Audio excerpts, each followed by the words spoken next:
Data wa twese uri mu ijuru, Imana ikomeye, uhabwe icyubahiro. Amen. Ubwo wemeye ko tubaho, turabigushimiye. Amen. Nubwo isi duhagurukiye ikaba idashaka ko tubaho, ikaba idashaka ko ijambo ryawe ritambuka, ariko aka kanya rigiye gutambuka, ubiherwe icyubahiro. Amen. No mu ndirimbo riratambutse. Nta muntu n'umwe uzigera ahagarika ubutumwa bwawe ngo uyimukundire igihe kitageze. Niyo mpamvu turakwinginze gufungura amatwi yacu n'imitima yacu, kugira ngo uko byagenda kose tubashe gusobanukirwa n'ibyanditswe byawe byera, maze tukwitegure. Amen. Ngwino ubane natwe kandi dukomeze. Wumve gusenga kwacu, ni mu izina rya Yesu tubisabye twizeye. Amen.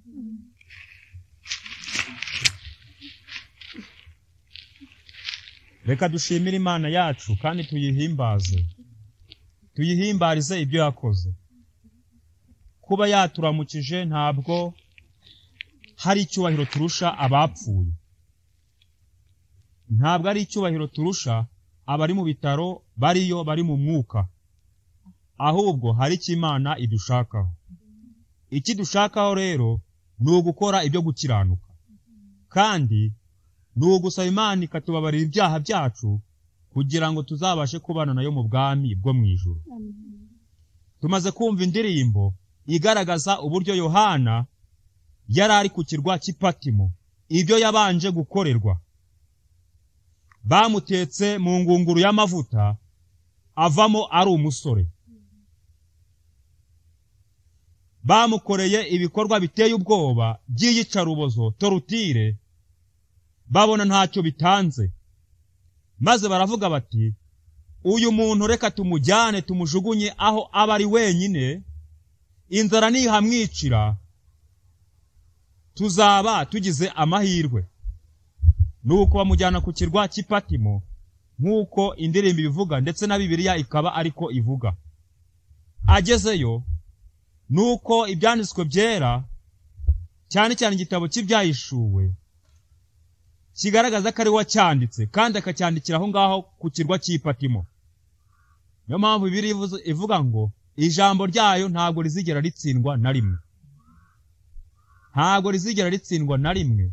Bona nubwo isi yose yahaguruka, imbaraga z'ikuzimu zigahaguruka, zose zigamije kurwanya ijambo ry'Imana, nta muntu n'umwe uzarirwanya ngo aritsinde. Nibyo abarivuga bazatwica, batubambe, badukorera ibyo bashaka, ariko tuzapfa duhimbaza Imana, kandi Imana ibidushoboze mu izina rya Yesu. Nuko Yohana ngo hari ibisazi byamuryaga, amaraso cyamara kumurya, agahita afata amaraso avuye ku mubiri we, agahita ayandikisha ibyanditswe byera Imana abaga imuhaye.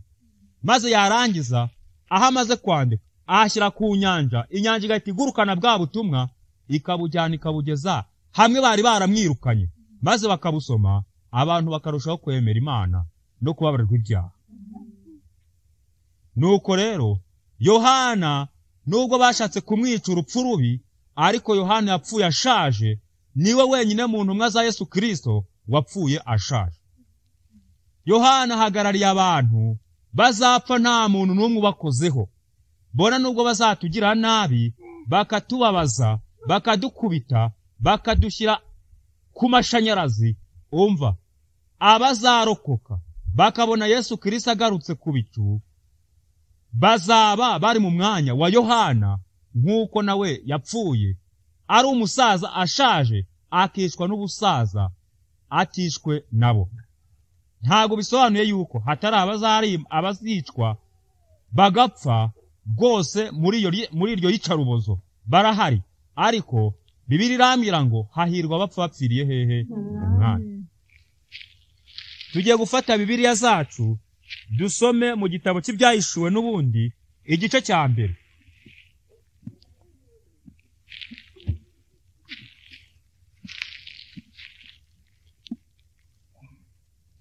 Igitabo cy'ibyahishuwe igice cya mbere, ku murongo wa 9, hari umutwe w'amagambo uvuga ngo Yesu abonekera Yohana ari Ipatimo. Yesu abonekera Yohana ari i Patimo. Umurongo wa 9. Jyewe Yohana mwene so musangiye amakuba n'ubwami no kwihangana biri muri Yesu, nari ku kirwa cy'i Patimo bampora ijambo ry'Imana no guhamya kwa Yesu. Mwumvise icyatumye Yohana ajyanwa ku kirwa cy'i Patimo? Byari ijambo ry'Imana no guhamya kwa Yesu.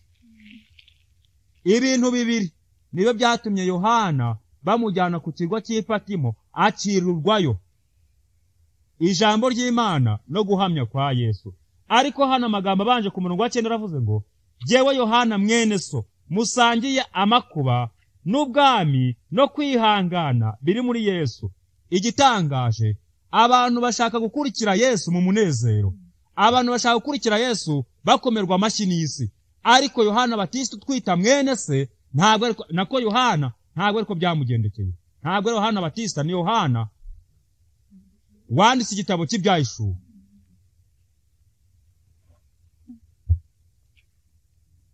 Ntabwo ariko byamugendekeye. Baramukaranze bibayobe bajya kumujugunya. None abuyu munsi barashaka gukurikira Yesu mu nzira yagutse. Ibyo ntibizigera bishoboka, ntabwo biteze gushoboka na rimwe, kubera yuko umubabaro Yesu yanyuzemo n'abamukurikiye bagomba kunyuramo. Ahubwo ikintu cy'ingenzi ni uko mwiyagurira hakiri kare tukamusaba imbaraga nk'uko yashoboje Yohana, natwe akadushoboza. Icyo nicyo gikwiriye. Nabyo kuvuga ngo nzakurikira Yesu ngo mbe mu mudendezi isi ishaka, ntabwo bishoboka rwose, ntibishoboka. N'ubyibwira aribeshya. Hepfo barakomeza bakavuga ngo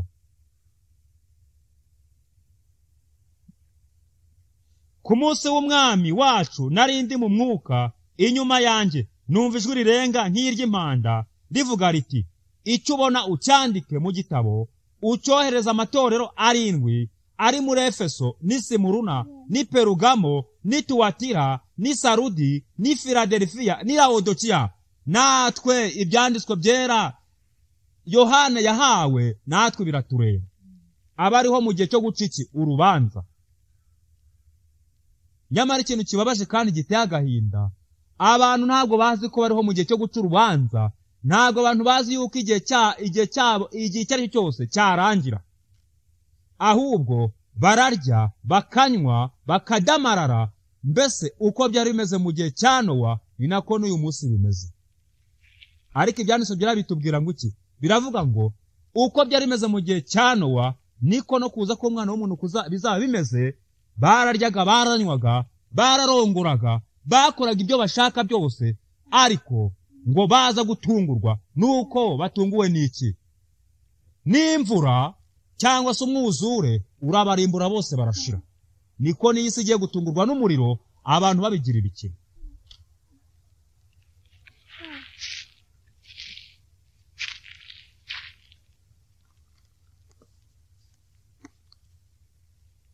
Hano hari amagambo avuga ngo itotezwa ridasanzwe.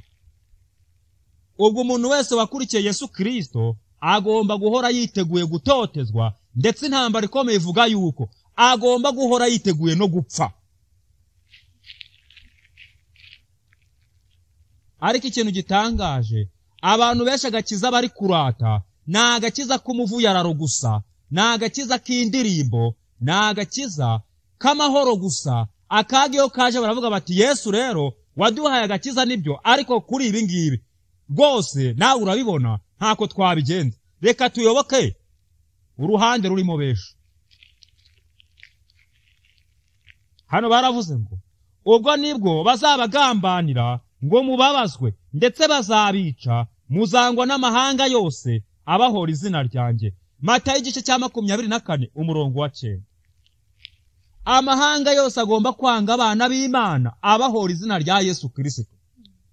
Ntabwo amahanga agomba kwanga abana b'Imana abahora kari abicanyi, abahora kari ibisambo, abahora kari abagome, abahora kari abantu bateza umuvurungano, nyine bateje umutekano, mbese abagabo barwana n'abagore, n'abagore barwana n'abagabo, cyangwa se abahora ikindi kintu kibi cyose kibangamira sosiyete. Oya, amahanga yose agomba kutwanga aduhoye kuvuga izina rya Yesu Kristo.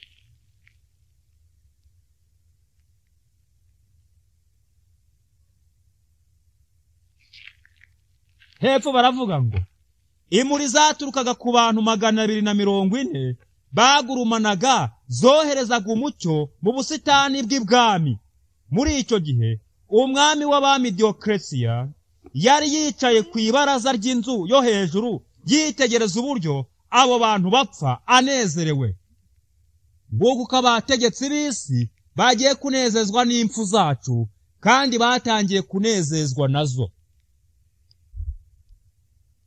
Iyo umuntu muzima ufite umubiri nawe afata umuntu akamushyira ku mashanyarazi kugeza umuntu yumye agapfa, ntaho abataniye n'uyu mwami Diocletian wakoze ibi bintu.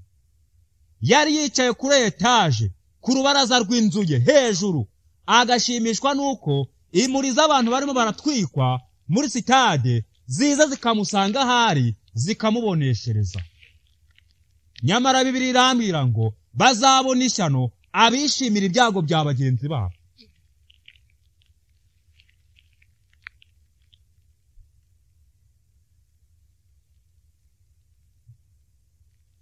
Umuborogo w'abakirisitu batwikwaga babona wumvikanaga hose. Icyaha rukumbi baregwaga cyari ukwizera Yesu Kristo no kumvira ijambo rye. Icyo nicyo kintu baregwaga cyonyine. Niba uyu munsi atari cyuregwa, ufite akaga, ushaka uburyo wiyunga n'Imana kugira ngo nawe uregwe kuvuga izina rya Yesu Kristo ndetse no kumvira ijambo rye. Mwumvise ibintu baregwaga ni ibintu bibiri: ukwizera Yesu Kristo no kumvira ijambo rye. Natwe umunsi n'ibyo bintu bibiri turimo turaregwa. Ngaba bantu ngo barimo barateza umuvurungano, ngo barimo baratuma ngo iterambere ritaza, ngo kubera Yesu birirwa bigisha, ngo barimo barigisha ko imperuka igiye kuza. Umva, uwo mutegetsi abyange cyangwa byemere, yaba w'idini n'uwa leta, nuko Yesu Kristo azagaruka. Ntabwo ibikangisho byabo bizatuma Yesu atagaruka. Ntabwo bishoboka. Hari hashize imyaka 2 mu mwaka wa 303 nyuma ya Kristo, Diocletian yimye ingoma. Yarabanje ategeka ko buri gitabo cyose cyanditsemo ijambo ry'Imana gitwikwa n'isengero zigasenywa. Haryo umunsi harimo harakorwa iki? Ntago bashaka ijambo ry'Imana, ahubwo n'isengero barazifunga uko bwije n'uko bukeye. Ntago bashaka abantu basenga Imana, oya, ahubwo barashaka yuko ngo abantu dusenga umudendezo w'igihugu cyangwa se w'ibihugu byacu. Abanze kuzibukira kwizera kwabo bagombaga kwicwa n'amazu yabo agatwikwa. Ngurwo rudutegereje. Niba dukomeje gutsimbara ku kwizera kwacu, nuko tugiye gutwikwa n'amazu yacu akanyagwa, ibyo twaruhiye imyaka n'imyaka bigahinduka ubusa. Hanyuma abacitse ku icumu bakirukanka bakajya mu mashyamba bakajya kubayo, maze Uwiteka akazaza kuhadutora. Izina ry'Imana rihabwa icyubahiro. Amateka avuga ko uwo mwami w'abami yategetse ko hubakwa urwibutso, hakandikwaho aya magambo: urwibutso rw'itsembwa ry'imigenzo ya gikristo. Ryari rimwe mu matotezwa yakoranwe ubugome bukabije yabayeho mu mateka. Yabayeho ryari? Mu mateka. None ibyanditswe byera bivuga iki? Biravuga ngo hazabaho umubabaro utarigeze kubaho. Ubwo niba ibi dusomye ngo byari rimwe mu matotezwa yakoranwe ubugome bukabije yabayeho mu mateka, none ubwo ibizabaho mu minsi y'imperuka bingana iki? Cyangwa ibyenda kubaho? Mbese ntibikomeye kurenza ibi ngibi? Yego rwose.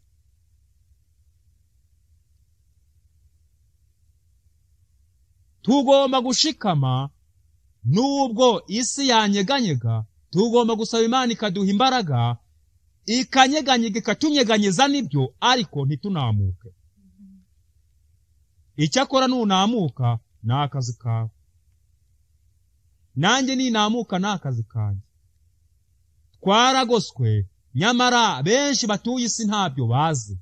Barabona ibintu byose bibitura ngo ni amaterambere, bakabona ibintu birakomeye ngo ni iterambere, nyamara iterambere ribajyana kurimbuka. Epfo baravuze ibintu byabayeho mu binyejana bibanza by'igihe cya gikristo ni inkuru umuntu atakwifuza kumva. Umva, ni inkuru yibwiye umuntu udakome muri Yesu Kristo yahita hahamuka, kubera yuko biteye ubwoba. Kandi niba abantu baraziraga kuvuga Yesu no kumwizera ndetse no kwigisha ijambo rye, nabo uyu munsi niko bagiye gupfa. Rero kubwira umuntu ibi bintu atizeye Yesu Kristo byatuma hahamuka. Baravuze ariko ibyo ntibizongera kubaho se? Ibyo ntibizongera kubaho, sibyo se? Oya, waba wibeshye. Gutotezwa kongeye kubaho mu binyejana byo hagati. Amatsinda amwe y'abizera bari batsimbaraye ku kwiga Bibiliya no kugendera ku mabwiriza yayo, akaba ariyo kwizera kwabo gushingiraho. Biswa bitandukanije na Kiliziya, bakatirwa urwo gupfa kubera gukurikiza ijambo ry'Imana. Matayo igice cya 24 umurongo wa 9.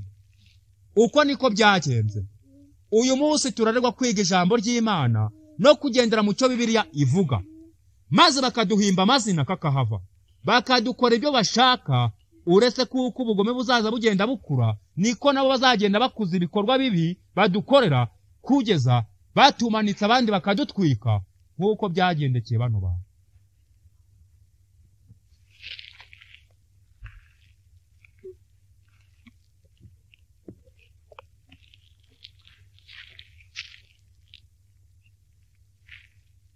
Mu gitabo cyitwa Amateka ya Kiliziya,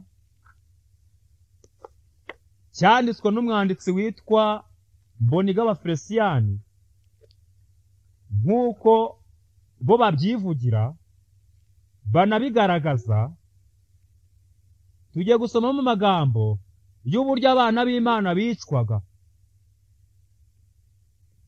Iki gitabo cyuzuyemo ibintu byinshi cyane, yewe ugisomye udafite Yesu Kristo wahungabana. Baranditse baravuga ngo nyuma y'amasezerano y'i Parisi ni kukagingo kavuga ngo urukiko ruhana ubuyobe. Urukiko ruhana iki? Ubuyobe. None se natwe uyu munsi twitwa abayobe? Yego twitwa abayobe kuko tudashaka kugendana n'icy'isi ishaka, kuko tudashaka kugendana n'icy'amadini ashaka, kuko tudashaka kugendana n'icy'abategetsi b'iyi si bashaka, ahubwo dushaka kugendana n'icyo Bibiliya ivuga n'umwuka w'ubuhanuzi. Twitwa abayobe. Rero icyakorewe aba bantu nicyo natwe kigiye kudukorerwa. Mushikame mukomere, kubera yuko urugamba rugeze ahakomeye. Nyuma y'amasezerano y'i Parisi, konsili y'i Toulouse yarateranye mu 1229 yashyizeho urukiko rushinzwe gukurikirana no guhana abayobe. Ubwo ni uguhana abahakanyi. Muri buri paruwasi hari akanama gashinzwe gushaka abayobe no kubageza imbere y'ubutegetsi bwa Kiliziya. Umwepiskopi wenyine cyangwa se umuhagarariye nibo bari bafite ububasha bwo guca urubanza. Abayobe bangaga kugaruka mu nzira iboneye, babatwikaga babona. Ntabwo batinyaga gucana umuriro ngo bagutwike. Iki ni igitabo bo biyandikiye, kuko ni amateka ya Kiliziya koko. Imitungo yabo yarafatirwaga, n'ibyitso byabo bigacirwa ishyanga, bitewe n'abepiskopi bajenjekaga mu gutanga ibyo bihano bikakaye. Papa Gerigwari wa 9 yafashe icyemezo cyo gushyira urwo rukiko mu maboko y'umuryango w'abadominikani washinzwe na Dominiko wa Guzumani mu 1215 i Toulouse.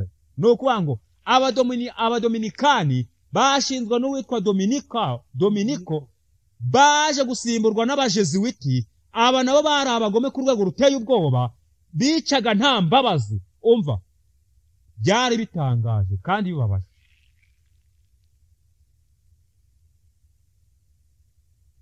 Papa Innocent yemeye ko hakoreshwa uburyo bwo kubabaza abayobe kugira ngo bemere ibyo baregwa. Umva, bakagukubita, n'uyu munsi biriho, bakagukubita ngo hato ngo wihakane ibyo wemeye.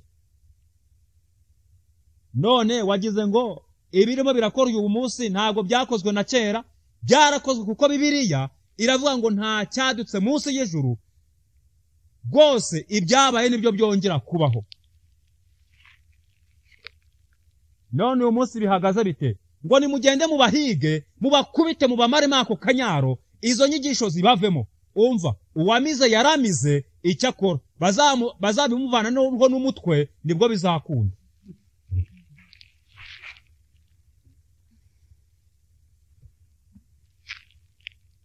Barakomeza bakavuga ngo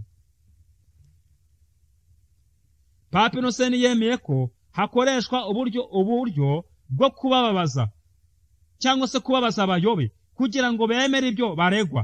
Icyemezo kinyuranye cyane n'ubworoherane twigishwa n'ivanjiri ndetse n'uruhererekane rw'inyigisho za Kiliziya, ariko ibyo byemezo byari bihuye n'igihe bari barimo. Byari bihuye n'igihe bari barimo, nabo ubwabo barabyivugiye ngo ibyo abapapa bakoreraga ubwoko bw'Imana ngo ntabwo rwose ngo byari bimeze gute. Ngo baravuze ngo byari binyuranye cyane n'ubworoherane twigishwa n'ivanjiri, nabo barabyivugiye, ariko barongera baravuga ngo byari bihuye n'igihe bari barimo.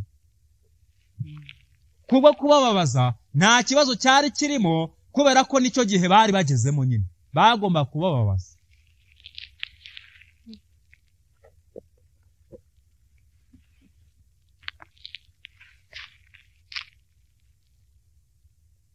Ibyo bibaye hashize imyaka amagana menshi. Bigaragara ko muri iki gihe ntawe ushobora kurenganyirizwa idini arimo cyangwa imyemerere ye. Nyamara Yesu yavuze ko mbere gato yuko agaruka ku isi hari itsinda ry'abakristo bazongera gutotezwa bazira ko bahisemo kumvira Bibiliya, akaba ariyo ibayobora. None uyu munsi siko bimeze? Uyu munsi inama ziraterana, inteko reka zikarema, zigashaka kurwanya abana b'Imana, ndetse imyanzuro igafatwa nuko Uwiteka akibwira abamarayika bane ngo bafate imiyaga, naho ubundi ku bwabo tuba twarashize. Mu gice cya 5 ubwo twabonaga ibiza bizatera mu byaremwe, twabonye ko Yesu yavuze ko hazaba ibimenyetso ku zuba, ku kwezi no ku nyenyeri, ariko muri iyo minsi hanyuma y'uwo mubabaro izuba rizijima, n'ukwezi ntikuzava umwezi wako, n'inyenyeri zizagwa ziva mu ijuru, n'imbaraga zo mu ijuru zizanyeganyega. Mariko igice cya 13 umurongo wa 24 na 25.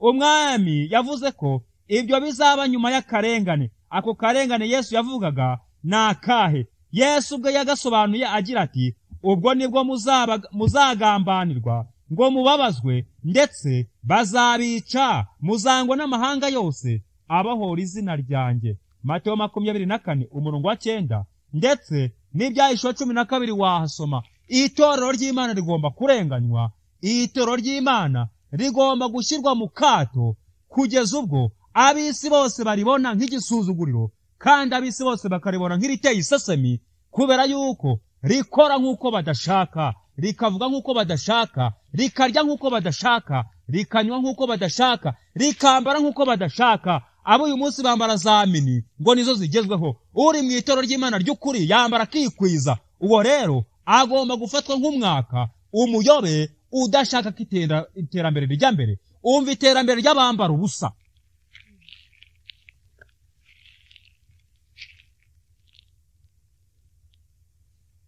Birababaje kandi biteye agahinda kuba abantu benshi barimo barirundumurira muri uyu muvumba ugiye kubarimbura ukabajyana Gihenomu, kandi barabikora banezerewe, barabikora bafite rwose ishyaka ryinshi cyane nk'iryabo muri ibi binyejana byabanje mbere bari bafite. Mbese ibyo bivuze ko mbere y'uko Kristo agaruka ku isi hazongera kubaho itotezwa? Mbese iryo totezwa rizaba ari bwoko ki? Iryo totezwa se rizaterwa n'iki? Nta muntu wese ukunda ukuri ritazageraho. Niba ukunda ukuri, itegurira itotezwa. Mu kazi nukoresha ukuri, bazavuga ko urimo uratuma igihugu kidatera imbere, bahita bakwirukana kubera ko wakoresheje iki? Ukuri. Aho utuye abaturanyi bawe nibakora amakosa ukabireba maze ntubyihanganire ukavugisha ukuri, bazakwanga urunuka kuko wavugishije ukuri. Uyu munsi za leta zishimishwa n'abantu birirwa batekinika za raporo kugira ngo bagaragaze ko barimo barakora neza kandi ari ibinyoma. Abo rero nibo bashakwa muri iminsi y'imperuka, nibo Satani arimo arakoresha uyu murimo w'iwuheruka. Ariko wowe niba ukunda ukuri rwose, nshuti muvandimwe, itegure guhangana, itegure no gupfa.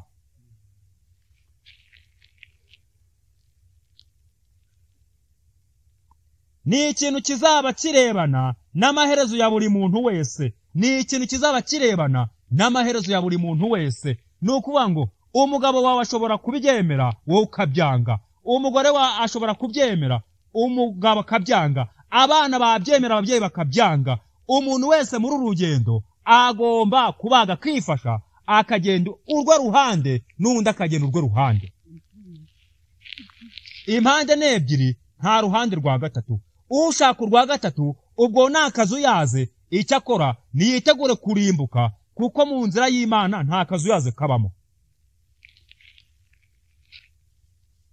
Hepfo baravuga ngo mbere yuko dukomeza n'iyi ngingo, dukeneye kwibuka ko kuva kera hariho umwanzi w'Imana kandi w'inzobere mu kubeshya, agerageza kwigarurira inyoko muntu binyuze mu kinyoma. Igitabo cy'Ibyahishuwe kimwita umubi na Satani. Ibyahishwe 12:9. Yohana yamugeranyije n'ikiyoka. Imirongo ya 3 ndetse n'uwa 9. Ikiyoka gikoresha gushukana kugira ngo kigere ku ntego yacyo. Azayobya benshi akoresheje ikinyoma, ndetse n'intore z'Imana bishobotse nazo araziyobya. None niba udashaka gushyira ubugingo bwawe mu biganza by'Imana, urumva urubibushyira mu biganza by'abayobozi b'iyi minsi? Niba rero ushaka kubushyira mu biganza by'abayobozi b'uyu munsi, itegure kuzarimbukana nabo. Ahubwo igishimishije kandi cy'ukuri nuko abayobozi bashobora kubabarirwa, wowe ukagenda mbere yabo ukazarimbuka.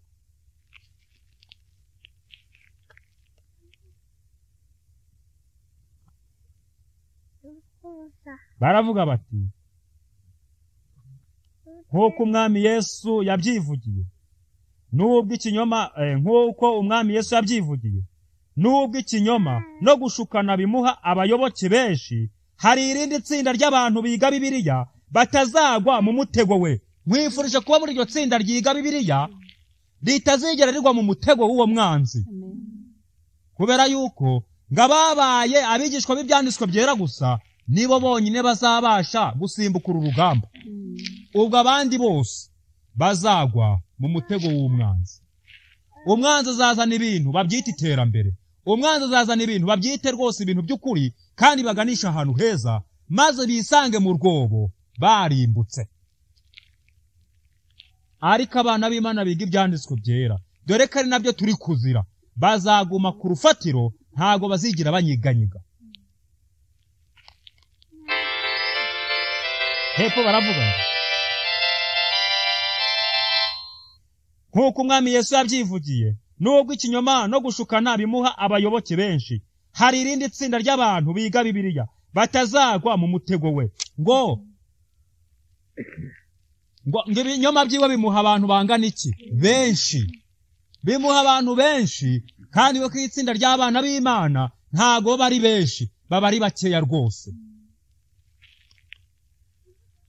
Akoresheje umujinya we n'ubugome bwe bwinshi, icyo atazageraho mu buryo bumwe azagerageza kukigeraho akoresheje ubundi buryo. Rero niyo mpamvu ibyanditswe byera bituvuga ngo mube maso kandi musenge, kugira ngo mutagwa mu moshya. Hano umwanzi avuze yuko, hano umwanzi we avuga ko icyo atazageraho mu buryo bumwe azagerageza kukigeraho akoresheje ubundi buryo.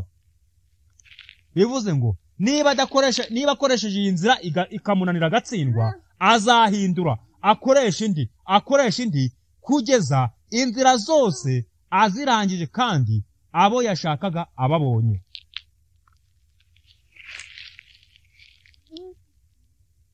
Igitabo cy'Ibyahishuwe kivuga iby'ako karengane, kandi na Yesu yavuze ko ari cyo kimenyetso kizaheruka ibindi byose bigaragaza kuza kwe. None niba akarengane tubona karatangiye, twatangira kunezerwa yuko Yesu Kristo agiye kugaruka? Yego, kuko hano baravuze ngo igitabo cy'Ibyahishuwe kivuga iby'ako karengane, kandi na Yesu yavuze ko ari cyo kimenyetso kizaheruka ibindi byose bigaragaza kuza kwe.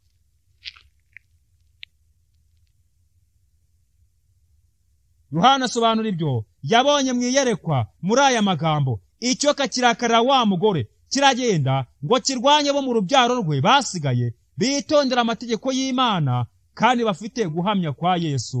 Umurongo wa 17, umuntu wese witondera ijambo ry'Imana akaba afite guhamya kwa Yesu. Guhamya kwa Yesu ni umwuka w'ubuhanuzi, niko ibyanditswe byera bivuga. Iyo usomye ibyanditswe byera hano harabisobanura neza. Mu gitabo cy'Ibyahishuwe igice cya 19 habivuga neza.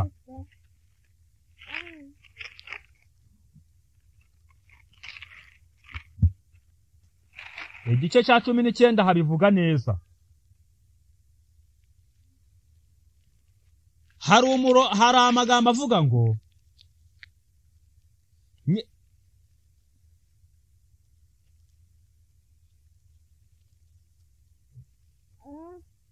amagambo avuga ngo umurongo wa 10 niho duhera: nikubitira hasi imbere y'ibirenge bye kumuramya, ariko arambwira ati, reka ndimbata mugenzi wawe kandi ndi mugenzi wa bene so bafite guhamya kwa Yesu. Imana aba ariyo usenga, kuko guhamya kwa Yesu ari umwuka w'ubuhanuzi.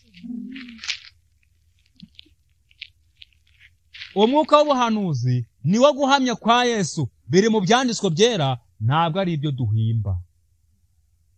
Uyu mwuka w'ubuhanuzi rero, umuntu wese uwumvira cyangwa se umuntu wese ugendana nawo yongeye akagena n'ijambo ry'Imana, uwo muntu za leta ntabwo zizamureba neza, zigomba rwose kuzamwikiza hakiri kare, kuko abangamiye iterambere. Uwo muntu ngo ntarya inyama, uwo muntu ngo ntanywa amata, uwo muntu ngo ntarya isukari, uwo muntu ngo ntarya amavuta, uwo muntu ngo ntakora ibi. None uwo muntu abaye hate. Ariko umuntu afite uko abayeho, kuko uwababariwe ibyaha wese asubira kuri katanga ka mbere, akareba uko Adamu na Eva baryaga muri Edeni, nabo agatangira kurya. Ariko za leta ntabwo zibishaka.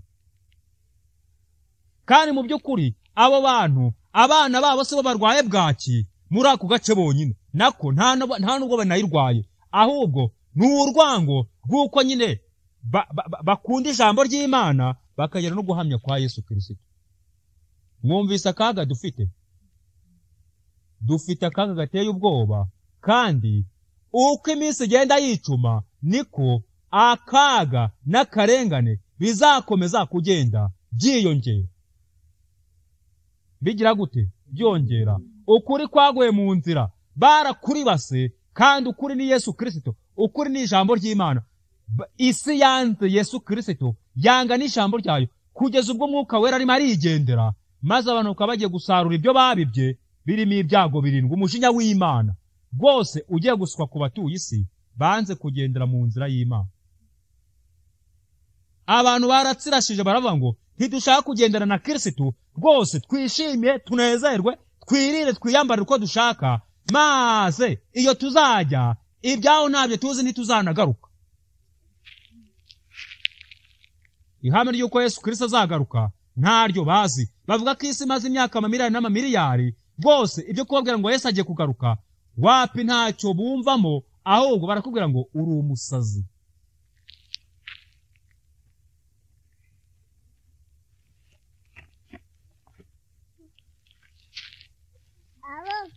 Hepfo baravuga ngo mbese uwo mugore watotejwe n'ikiyoka ninde? Ashushanya iki? Muri Bibiliya y'umugore ashushanya itorero. Ibyahishuwe igice cya 12 umurongo wa mbere, Abefeso igice cya 5 umurongo wa 25 kugera 32, urwa kabiri rw'Abikorinto igice cya 11 umurongo wa 2, aho se hagaragaza yuko umugore ashushanya itorero. Umugore utunganye wambaye imyambaro yera ashushanya itorero ry'Imana. Ibyahishuwe 12 umurongo wa mbere n'uwa 5. Umugore udatunganye wambaye imyambaro y'umutuku ashushanya umugabane umwe w'abari mu itorero wahisemo kwifatanya n'umwanzi w'Imana. Ibyahishuwe 12. Bivuze ngo uwo nyine ni maraya rwose uvugwa mu Byahishuwe 17, kandi uwo maraya nta kimuranga kindi uretse kumena amaraso no kurenganya. Niyo mico ye, gukoresha gahato, igitugu, niyo mico ye.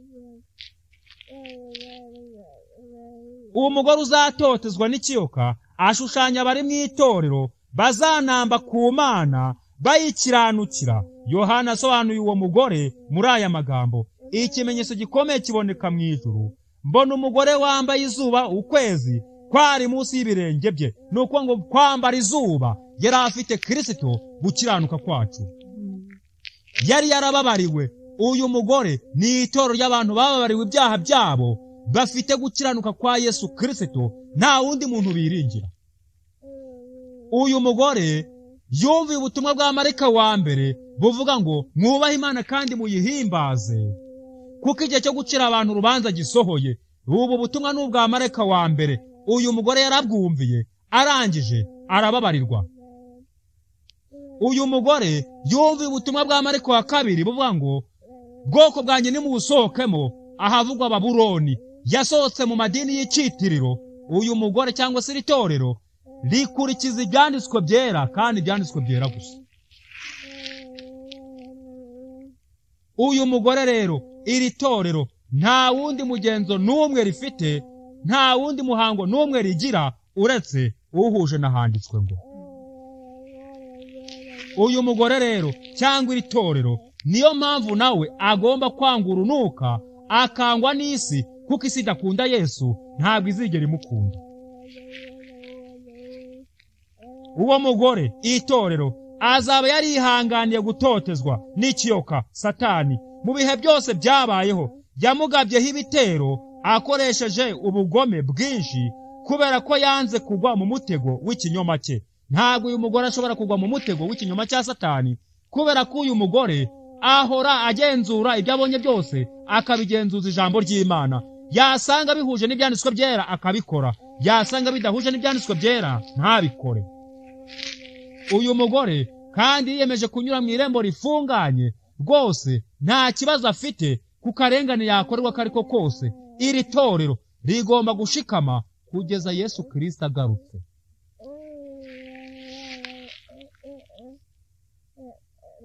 Yashikamye ku ijambo ry'Imana. Urugero rumwe rw'iryo totezwa ni igihe Yohana yafungirwaga ku kirwa cya Patimosi azira kumvira Imana no kudateshuka ku ijambo ryayo. Niba wumvira Imana ukaba udateshuka ku ijambo ryayo, itegura akarengane, kuko kazakugeraho rwose. Ntabwo uzigera akarengane ugacika. Uko byagenda kose, Uwiteka niwe wenyine wagufasha, akaguha imbaraga zo gushikama no gukomera muri ibyo bihe bigoye abana b'Imana tugiye kunyuramo. Jewe Yohana mwene so, musangiye amakuba n'ubwami no kwihangana biri muri Yesu. Nari ku kirwa cyitwa Patimo, bampora ijambo ry'Imana no guhamya kwa Yesu. Ngibi ibintu bibiri byatumye Yohana ajyanwe Patimosi, ni ukumvira ijambo ry'Imana no guhamya kwa Yesu. Ni Bibiliya, kandi Bibiliya yonyine n'umwuka w'ubuhanuzi biteranye nibyo byatumye ajya Patimosi.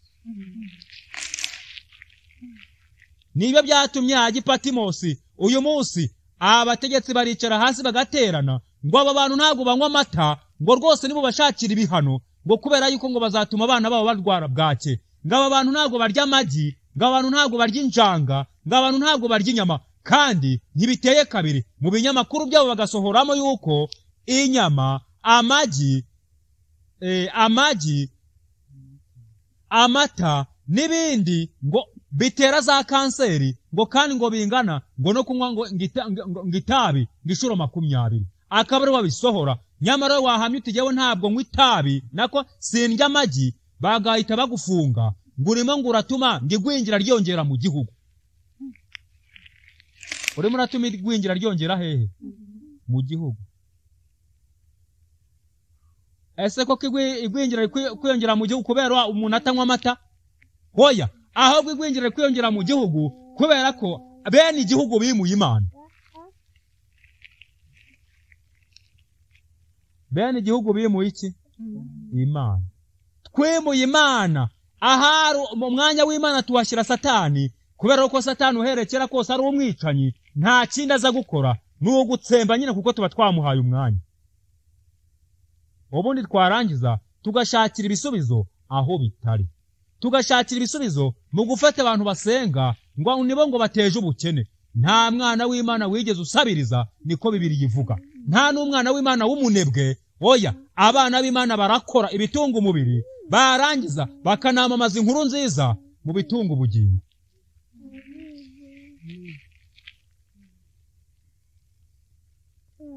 Reba impamvu ebyiri zatumye Yohana afungirwa ku kirwa: ijambo ry'Imana no guhamya kwa Yesu Kristo.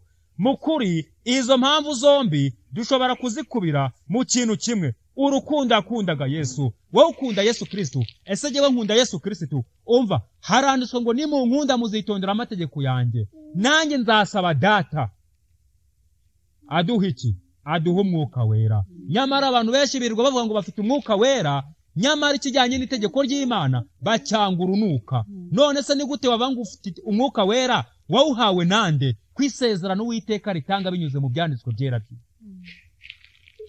Avuga ko nitumukunda tukitondera amategeko yiwe azaduha umwuka wera. Umwuka wera rero uhabwa umuntu wese witondera ijambo ry'Imana. Ntabwo umwuka wera uhabwa umuntu wese uko yishakiye.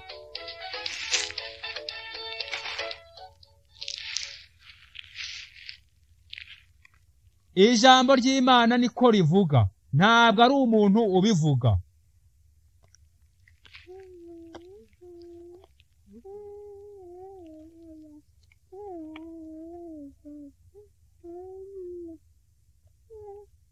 Reba impamvu ebyiri zatumye Yohana afungirwa ku kirwa: ijambo ry'Imana no guhamya kwa Yesu Kristo.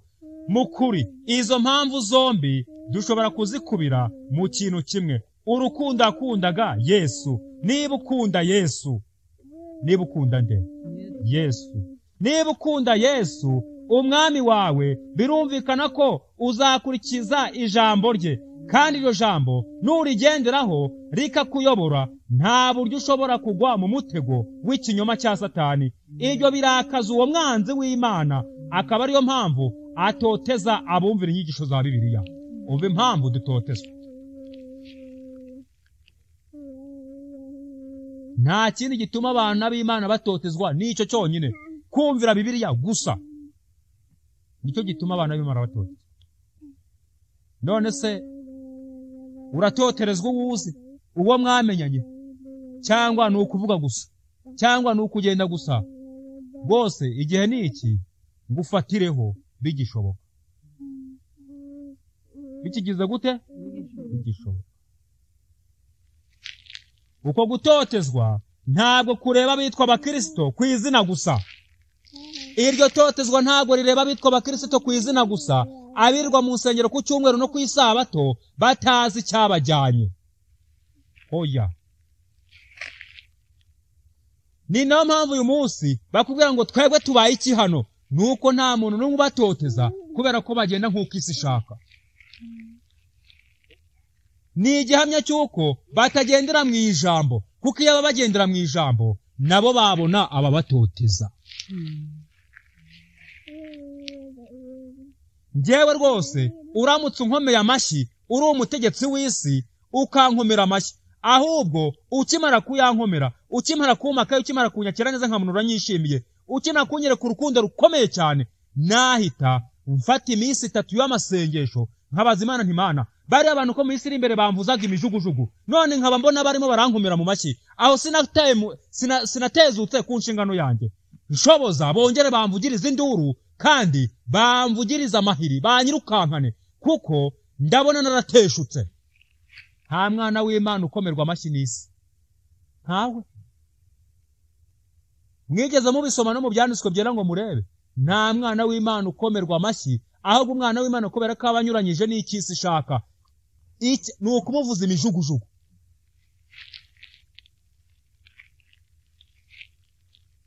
None umuntu aranyura hariya bagakoma mu mashyi, bakavuga ngo wamubonye, ngo rwose ngo ni umukirisitu. Uwo mwana w'Imana ntibavuga batyo, ahubwo baravuga ngo cyarananiranye, ni ikigoryi, ni igicucu, ni igisazi, ni ingegera, yirirwa ngo yiga ngo ibyanditswe byera. Umva ariko ikintu bagushinze,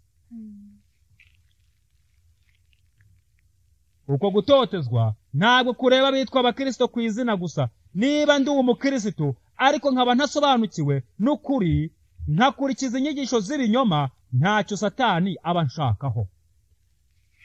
Ntacyo Satani aba gushakaho. Niba ukurikiza inyigisho z'ibinyoma, ntacyo Satani aba gushakaho rwose.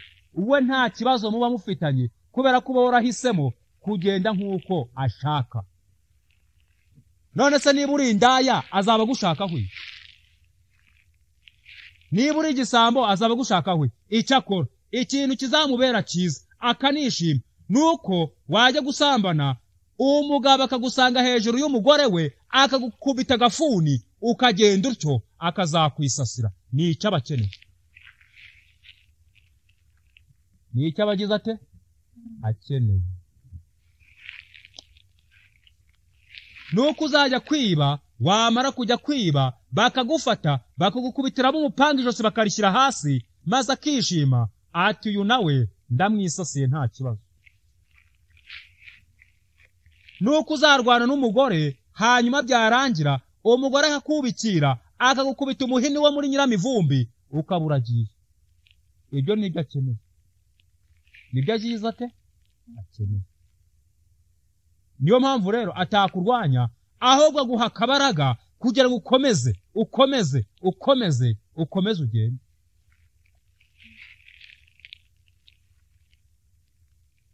Arandeka gutotezwa kugera kuri ba bandi gusa banga ikinyoma cy'umwanzi, bakanamba ku kuri kwigishwa na Bibiliya. Muri icyo gihe umubare munini uzahitamo kunyura mu nzira itarimo amananiza. Muri icyo gihe umubare munini uzahitamo hehe? Uzahitamo kunyura mu nzira itarimo amananiza.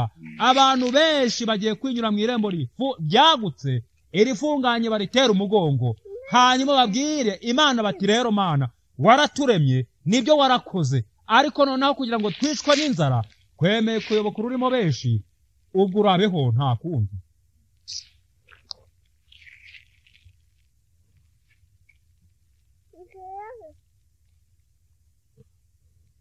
Mu gihe abakomeza inyigisho za Bibiliya bazafatwa nk'abantu batumvira, intagondwa, ndetse n'abayobye mu bya politike. Ni iki kidasanzwe turi kubona? Ibi byabaye nibyo birimo kuba, kandi nibyo bigiye kongera kuba kugeza Yesu Kristo agarutse. Mbese hari umuntu muri iki gihe cyacu ukwiye kwigizwayo agahezwa mu bandi urenze uwayobye mu bya politike? None se ninde wavuga ko yayobye mu bya politike urenze uwanga kuva ku izima, akanga kwemera ibyo abandi bemera kandi ari bo benshi? Bivuze ngo niba igihiriri cya rubanda nyamwinshi kivuze ngo twemeye ibi, nawe isi irashaka ko wemera. Niyo mpamvu bavugaga bati abandi ko bakoze ibi bagahabwa inkingo, wowe nusigara wenyine abandi bagapfa, uzasigara umaze iki? Abandi bakavuga ngo urupfu rwa benshi ni umunyenga, ariko ikintu gitangaje nuko nyuma y'urwo rupfu rwa benshi koko ni umunyenga, reka tubifate gutyo, nuko buri wese azahagarara imbere wenyine, rwa rupfu rwa benshi rutagihari. Rutakigize gute? Rutagihari. Uwiteka abane natwe kandi atwumvishe icyo ashaka ko twumva kandi adusobanurire icyo ashaka ko dusobanukirwa. Rwose nicyo gikwiriye muri iyi minsi, kwihana ibyaha byacu, tureke ubupfapfa n'imikino idafite ishingiro. Turimo turakina umukino wa nyuma, final game, umukino wa nyuma. Buri wese arimo aragira amahitamo, cyangwa se arimo arakora icyo bise guhitamo kwe kwa nyuma. Baranditse baravuga ngo kwigomeka kw'abo bantu bazaba batotezwa kugendanye n'icyo umubare munini uzaba ubona ko ari ubugoryi cyangwa kudashyira mu gaciro. Aba bantu nta n'ubwenge bagira, none kuki badakora ibyo abandi barimo barakora? Aba bantu ni ibicucu, aba bantu nta terambere bashakira isi, rwose banapfuye nta kibazo, ku buryo uwo muntu azajya kwica azi ko arimo arakora neza. Kandi niko handitse ngo igihe kiraje uzabica wese azibwira ko arimo arakorera Imana umurimo. Arimo aragira ati, niyo mpamvu umugabo we ntazatinya kugukubita umuhoro akagukuraho, kuko azaba abwirwa ko arimo arakorera Imana umurimo. Kuko wigometse ku butegetsi kandi bwarashyizweho n'Imana, ukigomeka no kuri Kiliziya Gatolika, Kiliziya imwe itunganye ku isi.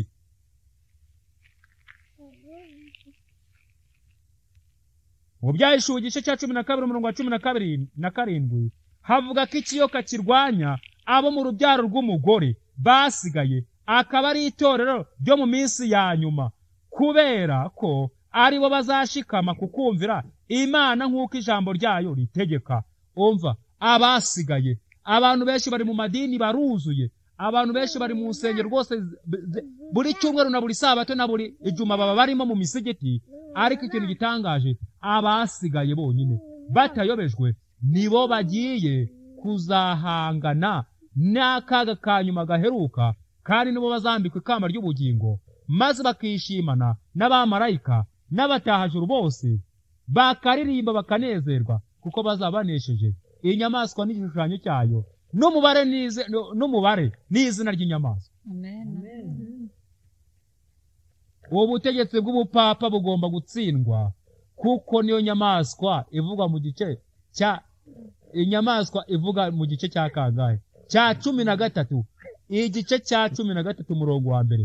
Iyi nyamaswa yavuye mu nyanja ni ubupapa buvugwa, ni Roma, igomba gutsindwa. Naho maraya wicaye ku nyamaswa itukura ni Kiliziya Gatolika, iyobowe n'ubutegetsi bumena amaraso. Bivuze ngo iyi si yuzuyeho ubutegetsi bumena amaraso, kandi Kiliziya Gatolika niyo ibuyoboye. Yigize ite? Ibuyoboye.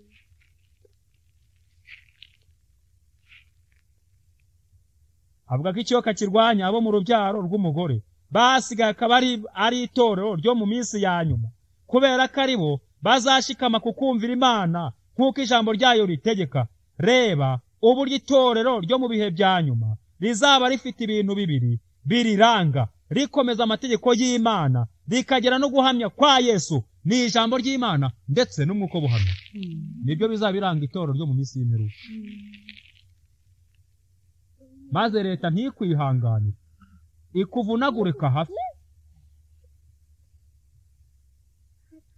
Ibyasho 12 umurongo wa 17 n'ibyasho 14 umurongo wa 12, izo nizo mpamvu zatumye Yohana afungirwa ku kirwa cya Patimosi, kwitondera amategeko no kumvira ijambo ryayo. Kwitondera amategeko no kumvira iki? Ijambo ryayo. Nyamara uyu munsi bamwe baravuga ngo dufite agakiza, amategeko bashyize ku ruhande. Abandi bakavuga ngo dufite amategeko, agakiza bashyize ku ruhande. Ntabwo bigeze basobanukirwa n'ibanga riri hagati y'amategeko n'agakiza. Iyo amategeko ahari nibwo n'agakiza kaboneka, kubera yuko amategeko aragushoreka kugeza kuri Kristo. Yamara kukugeza kuri Kristo, Kristo akaguha agakiza, akaguha ubuntu. Ubwo se urumva amategeko ntacyo yamaze? Haranditswe ngo mu Baroma igice cya 5, reka nze mpasome Abaroma twumve icyo amategeko amara mu bijyanye n'agakiza.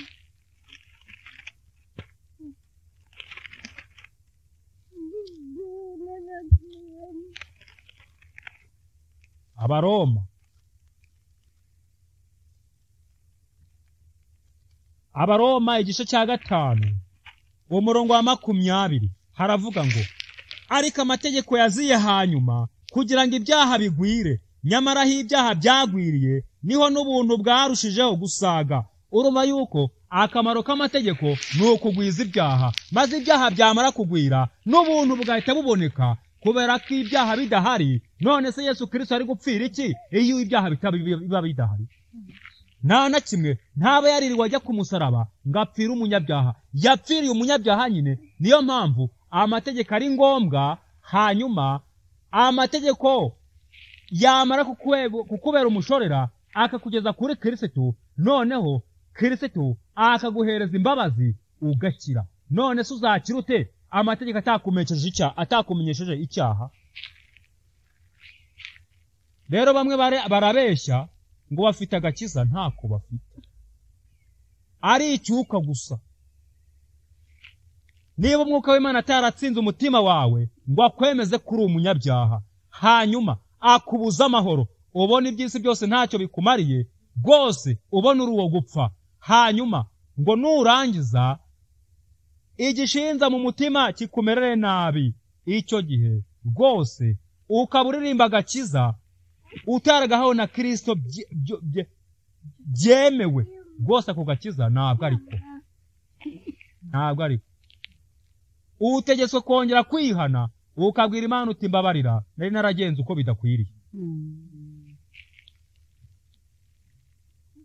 Umuntu rero urwanya amategeko ntabwo isi izigera imurwanya, hoya da. Kandi amategeko 4 ya mbere niho ruzingiye. Amategeko 4 ya mbere niho ruzingiye. Amategeko ajyanye no kuramya Imana 4 ya mbere niho ruzingiye. Kubera yuko uwo muntu arica isabato, hari umukoraho? Wari bwabona umuntu bafunze ngo yishe isabato? Oya. Uretse yuko n'amategeko ya za leta arimo arata agaciro, rwose umunsi umuntu arakora ibyaha akarenganya mugenzi we babireba, ntagire icyo bamutwara. Kandi amategeko amuhana ahari. Ariko se wakwanga y'Imana ayawe yakumvirwa? Oya, handitse uko bidashoboka.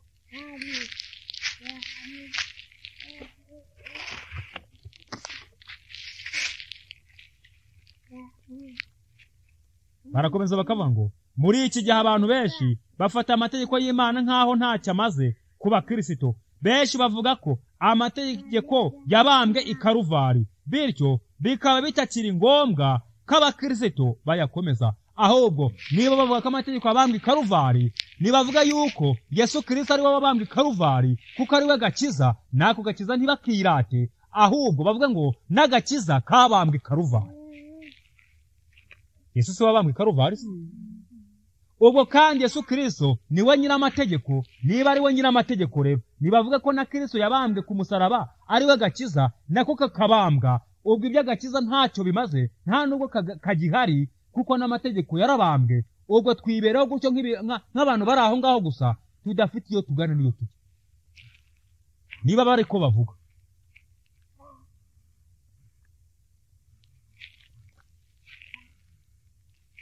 Benshi bavuga ko amategeko yabambwe i Karuvari, bityo bikaba bitakiri ngombwa ko abakristo bayakomeza.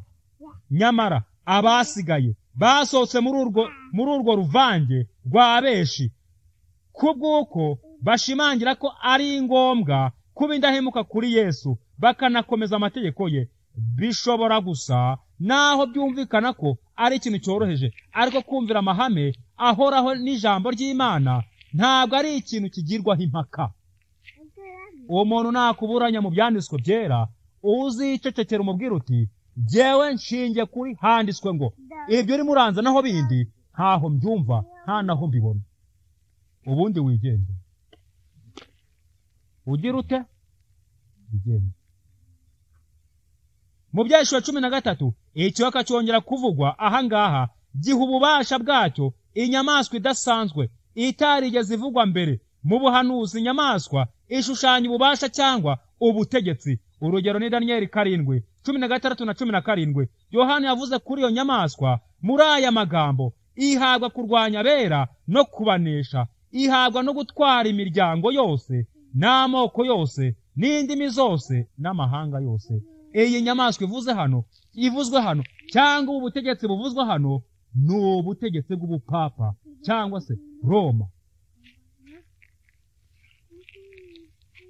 Iyo nyamaswa cyangwa ubutegetsi itangira gutoteza ubwoko bw'Imana kubera ko abantu bayiramya. None se abantu bararamya ubupapa, iyi nyamaswa ikishyira hejuru, ubupapa bugatangira kurenganya abataburamya baramya Imana yonyine, nk'uko ubutumwa bwa Marika wa mbere bubivuga.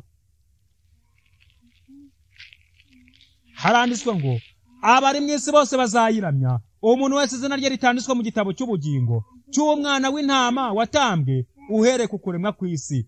Uwo muntu wese utarababariwe ibyaha bye, uwo muntu wese udafitanye amasezerano n'ijuru, uwo muntu wese utariyunze n'Imana ngo yandikwe mu gitabo cy'ubugingo, uwo muntu utaratsindishirizwa n'ubuntu kubwo kwizera, uko byagenda kose inyamaswa azayiramya, cyangwa se ubupapa araburamya rwose nta gisibye. Ubwo rero murumva ko igisabwa ni uko twandikwa mu gitabo cy'ubugingo, ibindi bikiza. Ntabwo ikigendera ari ukwigisha ubuhanuzi gusa, nta nubwo ikigendera ari ukwigisha amateka, ahubwo ikigenderewe kurusha ibindi ni ukubanza abantu bakigishwa Yesu Kristo, hanyuma bamara kubabarirwa ibyaha, bamaze kumenyana nawe, bamaze kugirana amasezerano nawe, ubuhanuzi n'amateka n'amategeko bikaza, noneho bakabona kubisobanukirwa. Naho icyo cya mbere kitarakorwa, fondasiyo itaraboneka, inzu yawe n'iyanjye byaba byubatse ku musenyi.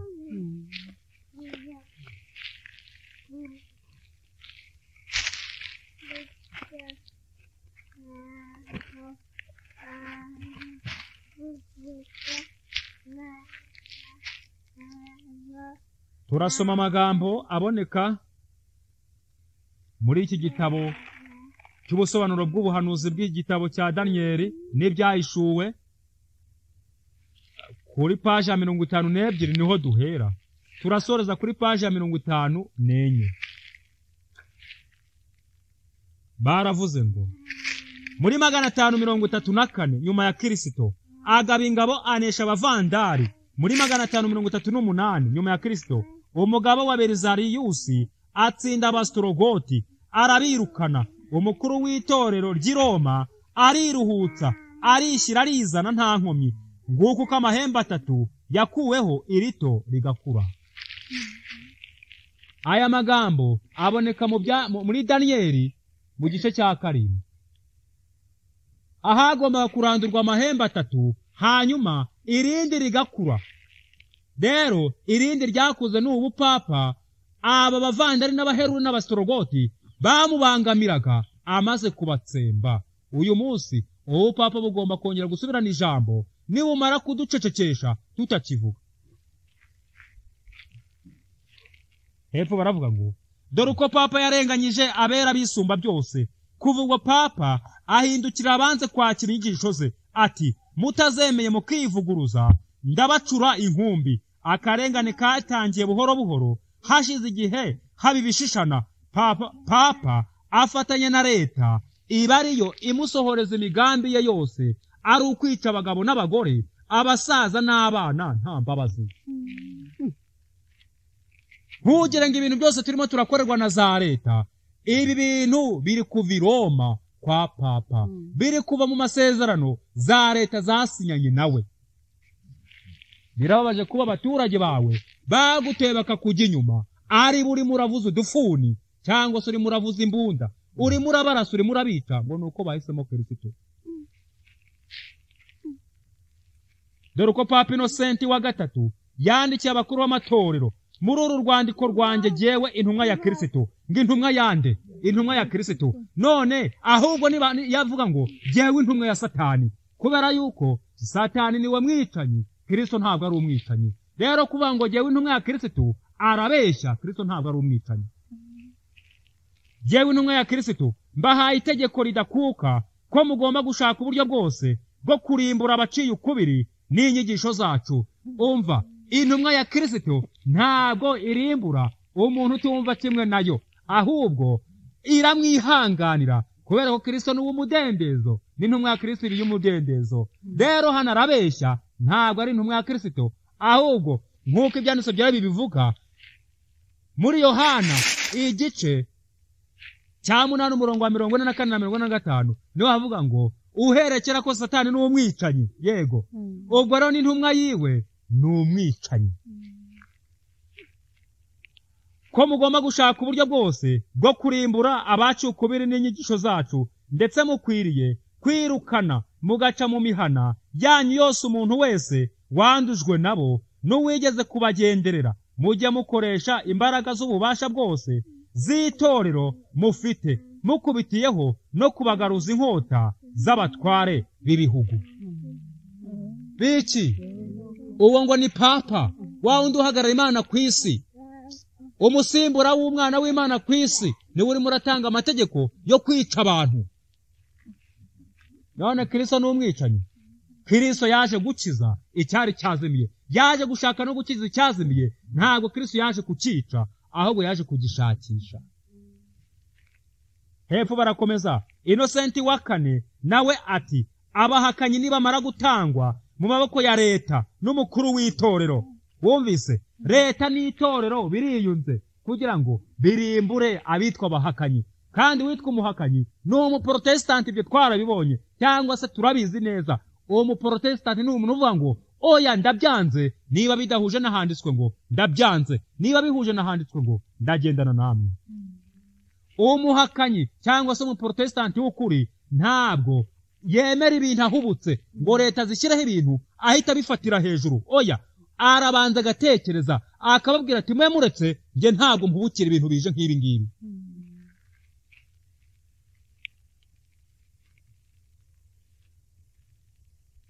Inosenti wa kane nawe ati abahakanyi nibamara gutangwa mu maboko ya leta n'umukuru w'itorero, burugumesitiri mukuru akwiriye kubahana atazuyaje hatarashira iminsi 5. Papa ategeka ko abantu bose bemera kumutabarira bakica abanzi be bazahabwa indurujesiya zitazabura kubasohoreza cyangwa zitazabura kubasohoza mu ijuru. Kwica abana b'Imana bitegetswe na Papa bigakorwa n'amareta. Abaperezida b'izo leta Papa basezeranya yuko abahaye imbabazi zitazabura kubageza mu ijuru. Ubwo buyobe huko. Hepfo baravuga ngo akaga kagera ku bakristo banze gucukubiri n'ijambo ry'Imana. Nawe nanjye kakagiye kutugera kuko twanze gucukubiri n'ijambo ry'Imana.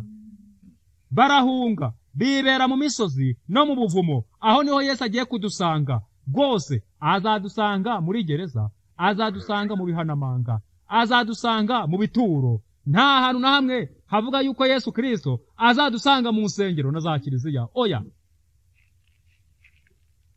misozi no mu buvumo, baba mu bidaturwa, batatanira hose mu Bwongereza, mu Buhinde, mu Bushinwa, ndetse hanyuma bamwe bambuka inyanja bahungira muri Afurika yo hepfo, muri Amerika ya ruguru. None uyu munsi nibe n'iki gihe babonaga aho bahungira.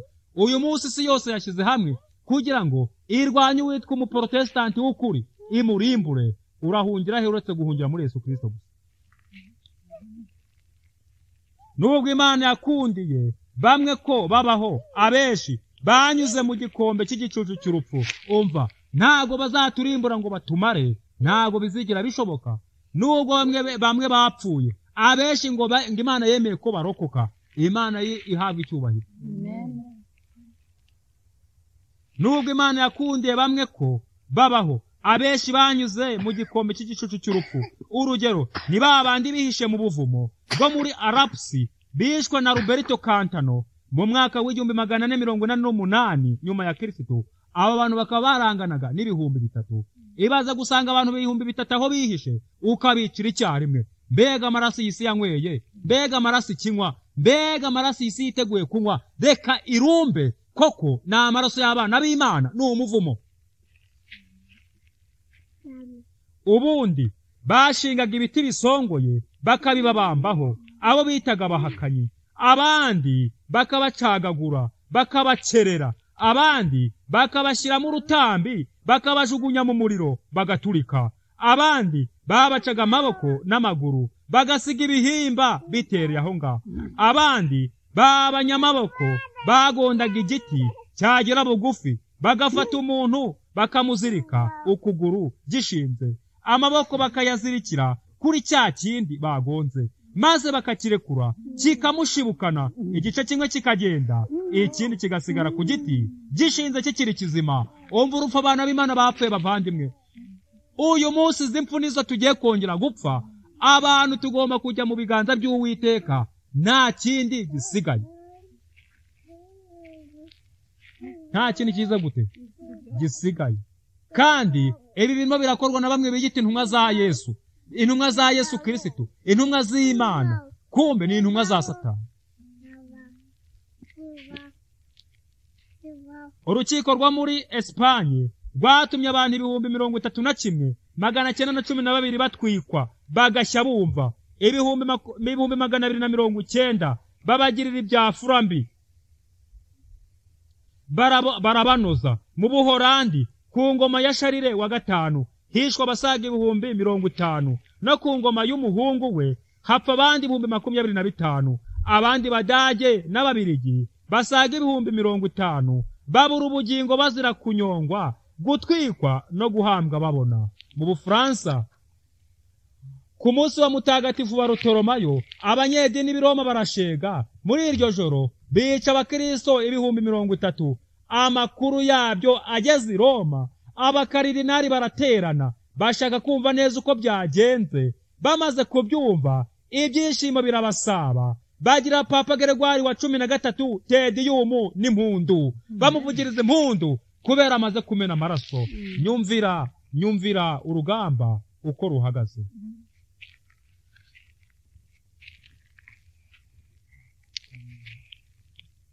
Amakuru yabyo ageze i Roma, abakaridinari baraterana bashaka kumva neza uko byagenze. Bamaze kubyumva ibyishimo birabasaba, bagirira Papa Gregoire wa 13 Tediyumu y'impundu. Ni igitekerezo kirekire kandi kibabaje bitavugwa. Bavuga yuko abazize itorero ry'i Roma barenga 50,000,000. Yohana yabonye ko maraya asinze amaraso y'abahowe Yesu, aratangara. Ibyahishuwe 17:6. Maraya Kiliziya Gatolika Yohana yarayeretswe isinze amaraso y'abahowe guhamya Yesu Kristo. Nukuvuga ngo ni nayo igiye kongera kutwica, ni nayo irimo irategeka za leta kudukorera nk'ibyo zirimo ziradukorera. Cyakora abategetsi bacu bakwiriye kwihana, kubera ko nibatihana bagiye kuryozwa amaraso y'abana b'Imana bamenye. None we nanjye umwanzuro ufata ni uwuhe? Umwanzuro dufata ni uwuhe? Nuwo gukomeza kwibera mu bitotsi, cyangwa no gukanguka hanyuma tukamenya urudutegereje, maze tugasaba uburinzi, tukishyira mu biganza by'Uwiteka? Ndumva icyo ari cyo gikwiriye. Nta kindi tugomba gukora. Ntabwo turwanisha inkota, ntabwo turwanisha imbunda, ntabwo turwanisha ubufuni, ntabwo turwanisha impiri, nta nubwo turwanisha ingumi n'imigeri. Ahubwo tugomba rwose guca bugufi, bakatujyana nk'intama zigiye kubagwa, tukabasabira tuti Data ubababare kuko batazi icyo bakora. Kandi tuzi neza yuko Pawulo yarenganije Stefano. Ikintu cy'igitangaza kandi cy'ukuri kandi giteye ibyishimo nuko Stefano na Pawulo bazahurira mu ijuru. Narwo byadushimisha abatujyanye badushoreye rwose bagiye kutwica, tugiye tubasabira tuti Data nabo bagirire neza, kuko nabo sibo n'umwanzi wabatwaye imitima, maze tukazisanga turi kumwe mu bwami bwo mu ijuru. Byaneza nsanze umuyobozi wandenganije tugahurira mu ijuru. Byanezeza umuntu wangiriye nabi duhuriye mu ijuru. Nanjye wo nagiriye nabi tugahurira mu ijuru. Mbega ibyishimo n'impundu! Mbega uburyo Imana yakwishima natwe tukanezerwa. Umva, uyu munsi ni wo wawe, ni wo wanjye. Dufatireho kandi dufatireho hakiri kare, kuko iminsi irimo iraducika. Iminsi irimo iragira iti, irimo iraducika. Imana ibigushoboze nanjye ibinshoboze, kandi iturinda kwivovotera abaturenganya, ahubwo tubasabire, kuko nabo sibo ni umwanzi ubashuka. Kandi iyo abashutse bumva ari byo, nyamara ikintu giteye ubwoba ni uko agiye kubishimaho imbabazi igihe cyabo kirangiye. Akababwira ati barunaka mwahohoteraga mwabahoraga iki, mwabakubitiraga iki, abantu mwarenganije muri ubu buryo mwabahoraga iki. Bayobozi, Imana ko yari yarabahaye ubutegetsi kugira ngo muyobore abantu yabahaye kuyobora, mwabakubitiraga iki, mwabafungiraga iki kubera ko basenga, mwankurikiraga mwari muzi ko hari ijuru nzabaha, nimuze tujyane ibikundanye birajyana. Imana indinde kuzumva ayo magambo no kuzayabwirwa, nawe ibikurinde mu izina rya Yesu. Amen.